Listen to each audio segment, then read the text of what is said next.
ಈಗಾಗಲೇ ಸಾರ್ವಜನಿಕರಿಂದ ಚೆನ್ನಮ್ಮನವರ ಪಾರ್ಥಿವ ಶರೀರದ ಅಂತಿಮ ದರ್ಶನಗಳಾಗ್ತಾ ಇದೆ.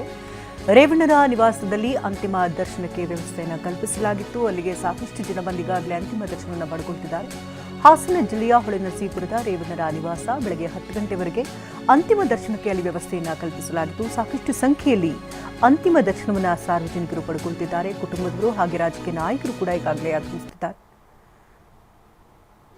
ಕಡೆ ಬಾರಿಗೆ ಅಂತಿಮ ದರ್ಶನವನ್ನು ಪಡ್ಕೊಳ್ತಾ ಇದ್ದಾರೆ ಇನ್ನು ಸ್ಥಳೀಯ ನಿವಾಸಿಗಳು, ಅವರ ಆಪ್ತೇಷ್ಟರು, ರಾಜಕೀಯ ನಾಯಕರು ಕೂಡ ಈಗಾಗಲೇ ಸಾಕಷ್ಟು ಮಂದಿ ಬಂದು ಅಂತಿಮ ದರ್ಶನವನ್ನು ಪಡ್ಕೊಂಡಿದ್ದಾರೆ. 10 ಗಂಟೆವರೆಗೆ ರೇವಣ್ಣನವರ ನಿವಾಸದ ಆವರಣದಲ್ಲಿಯೇ ಪಾರ್ಥಿವ ಶರೀರವನ್ನು ಇಡಲಾಗುತ್ತೆ. ನಂತರ ಅಲ್ಲಿಂದ ಕೊಂಡೊಯ್ಯಲಾಗುತ್ತೆ ಮೆರವಣಿಗೆ ಮೂಲಕವಾಗಿ.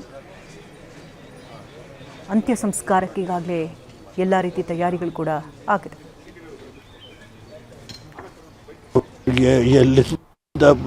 ಎಲ್ಲರಿಗೂ ಊಟ ತಿಂಡಿ 62ರಲ್ಲೇ ಮಕ್ಕಳುಗಳಿಗೆ ಸಾಯಂಕಾಲ ಊಟ ಹಾಕೋರು, ಕೆಲವು ಹಳ್ಳಿಯಿಂದ ಬರೋ ಮಕ್ಕಳುಗಳಿಗೆ ರಾತ್ರಿ ಓದೋ ಮಕ್ಕಳಿಗೆಲ್ಲ ಮನೆಯಲ್ಲಿ ಬಂದು ಊಟ ಮಾಡೋರು. ಮತ್ತು ಆ ಥರ ನಮ್ಮ ತಾಯಿ ಬಂದವ್ರಿಗೆ ಊಟ, ಇದು ಅವ್ರ ಕೈಲಾದ ಇದ್ದರೆ ದುಡ್ಡು, ಕೆಲವು ಹೆಣ್ಮಕ್ಳು ಬಂದರೆ ಸೀರೆ ಕೊಡೋದು, ಎಲ್ಲರನ್ನೂ ಕೂರಿಸಿ ಮಾತಾಡೋದು ದೇವತೆ ಸರ್. ದೇವತೆ ಕಳ್ಕೊಂಡಿದ್ದೀವಿ ಅಷ್ಟೇ. ರಾತ್ರಿ ಹೋಗಿತ್ತು ಅಲ್ಲಿಗೂ ಅವ್ರ ಆತ್ಮಕ್ಕೆ ಇದಾಗಲಿ ಅಂತ ನಮ್ಮ ತಂದೆ ಊರಿನವರೆಲ್ಲ ಹೇಳಿದ್ರು ಅಂತ. ಇವತ್ತು ಯಾರನ್ನೇ ಅವರು ಒಬ್ಬರು ಇವತ್ತಿನವರೆಗೆ ಒಂದು ಸಣ್ಣದ ಮಾತಾಡಿಲ್ಲ. ಅವ್ರು ನನ್ನ ತಂಗಿ ಮನೆಯಲ್ಲೇ ಇದ್ದರು. ಸರ್ಕಾರದ ಕಾರಲ್ಲಿ ದೇವಸ್ಥಾನಕ್ಕೆ ರಾಜರಾಜೇಶ್ವರಿಗೆ ಪ್ರತಿ ಶುಕ್ರವಾರ ಬೆಳಗ್ಗೆ ಇದಾದರೆ ಸಾಯಂಕಾಲದವರೆಗಿದ್ದು. ಅವತ್ತಿನ ದಿವಸ ನನ್ನ ಮೇಲೆ ಆಸಿಡ್ ಹಾಕಬೇಕು ಅಂತ ಇತ್ತು. ಅದನ್ನು ನಮ್ಮ ತಾಯಿ ನನ್ನ ಮೇಲೆ ಹಾಕ್ತಂತ ಅವ್ರು ತಗೊಂಡು 26 ವರ್ಷ ಅನುಭವಿಸಿದ್ರು. ನಮ್ಮ ತಾಯಿ ಅವತ್ತು ನಮ್ಮ ತಾಯಿನೂ ನನ್ನ ಹೆಂಡತಿ ಮೇಲೆ ಅವ್ರಿಗೆ ಈ ಸ್ಥಾನನ ಯಾರೂ ತುಂಬಲಿಕ್ಕಾಗಲ್ಲ. ರೇವಣ್ಣವ್ರ ಮಾತಿನಲ್ಲೇ ವ್ಯಕ್ತ ಆಗ್ತಾ ಇತ್ತು. ನಮ್ಮಮ್ಮ ನಮ್ಮನೆ ದೇವತೆ ಅಂತಕ್ಕಂಥ ಮಾತನ್ನು ಹೇಳ್ತಾ ಇದ್ರು. ಬಹುಶಃ ದೇವೇಗೌಡರ ಸಾರ್ವಜನಿಕ ಬದುಕಿಗೆ ಮೆಟ್ಲಾಗಿದ್ದವರು ಮಾತ್ರ ಶ್ರೀ ಚೆನ್ನಮ್ಮನವರು ಅಂತ ಹೇಳಿದ್ರೆ ಅದು ಅತಿಶಯೋಕ್ತಿ ಅಲ್ಲ ಅಂಥೇಳಿ ನಾನಾದರೂ ಭಾವಿಸ್ತೀನಿ. ಸುಮಾರು 72 ವರ್ಷಗಳ ಸುದೀರ್ಘ ಸಂಸಾರದಲ್ಲಿ ಒಂದು ಕಾಲದಲ್ಲಿ ಸಂಕಷ್ಟ ಇದ್ದಾಗ ಸಂಘರ್ಷ ಮಾಡ್ತಿದ್ದ ಸಂದರ್ಭದಲ್ಲಿ ಮನೆಯೂ ನಡೆಸಿ ದೈವಭಕ್ತಿಯ ಮೂಲಕ ದೇವೇಗೌಡರಿಗೆ ಬರ್ಬೋದಾಗಿರ್ತಕ್ಕಂಥ ಸಂಕಷ್ಟಗಳನ್ನು ನಿವಾರಿಸುವಂಥ ಕೆಲಸ ಮಾಡ್ತಾ ಅವರ ಸಾರ್ವಜನಿಕ ಬದುಕಿಗೆ ಶಕ್ತಿಯಾಗಿ ನಿಂತಿದ್ರು ಅನ್ನೋ ಮಾತನ್ನು ಕೆಲವರು ಹೇಳ್ತಾ ಇದ್ದರು.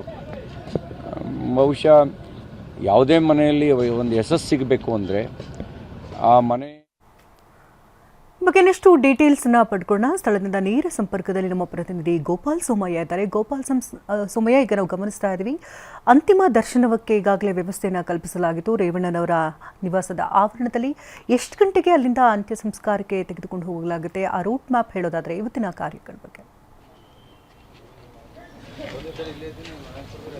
ಶಕುಂತಲ, ಈ ಹೊಳೆನರಸೀಪುರ ಪಟ್ಟಣದಲ್ಲಿರುವಂತಹ ಚೆನ್ನಮ್ಮ ಸರ್ಕಲ್ ಬಳಿ ಇರುವಂತಹ ರೇವಣ್ಣ ಅವರ ನಿವಾಸದಲ್ಲಿ ಇವತ್ತು ಈ ಅಂತಿಮ ದರ್ಶನಕ್ಕೆ ವ್ಯವಸ್ಥೆಯನ್ನು ಮಾಡಿರುವಂಥದ್ದು. ಅದೇ ಪ್ರದೇಶದಲ್ಲಿ ನಾವಿದ್ದೇವೆ. ಅದನ್ನೀಗ ನಾವು ಪ್ರತ್ಯಕ್ಷವಾಗಿ ನೋಡೋದೇ ಆದರೆ ಈ ಚೆನ್ನಮ್ಮ ಸರ್ಕಲ್ನಿಂದ ರೇವಣ್ಣ ಅವರ ನಿವಾಸದವರೆಗೆ ಏನೊಂದು ಅರ್ಧ ಕಿಲೋಮೀಟರ್ ಮಾರ್ಗ ಇದೆ. ಈ ಮಾರ್ಗದಲ್ಲಿ ವ್ಯವಸ್ಥಿತವಾಗಿ ಬ್ಯಾರಿಕೇಡ್ಗಳನ್ನು ಹಾಕಿ ಈ ಸಾರ್ವಜನಿಕರು ಏನು ಬರ್ತಾರೆ ಅಂತಿಮ ದರ್ಶನಕ್ಕೆ ಅವರಿಗೆ ಒಂದು ವ್ಯವಸ್ಥಿತವಾಗಿ ಒಂದು ವ್ಯವಸ್ಥೆಯನ್ನು ಕೊಟ್ಟಿರುವಂಥದ್ದು ಇದೇ ಈ ರೇವಣ್ಣ ಅವರ ನಿವಾಸ.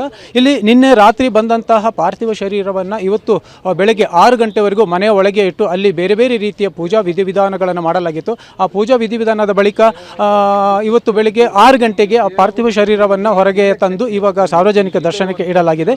ಈಗ 6 ಗಂಟೆಯಿಂದ 10 ಗಂಟೆವರೆಗೆ ಇಲ್ಲಿ ಈ ಸಾರ್ವಜನಿಕ ದರ್ಶನಕ್ಕೆ ಒಂದು ವ್ಯವಸ್ಥೆಯನ್ನು ಮಾಡಲಾಗುತ್ತೆ.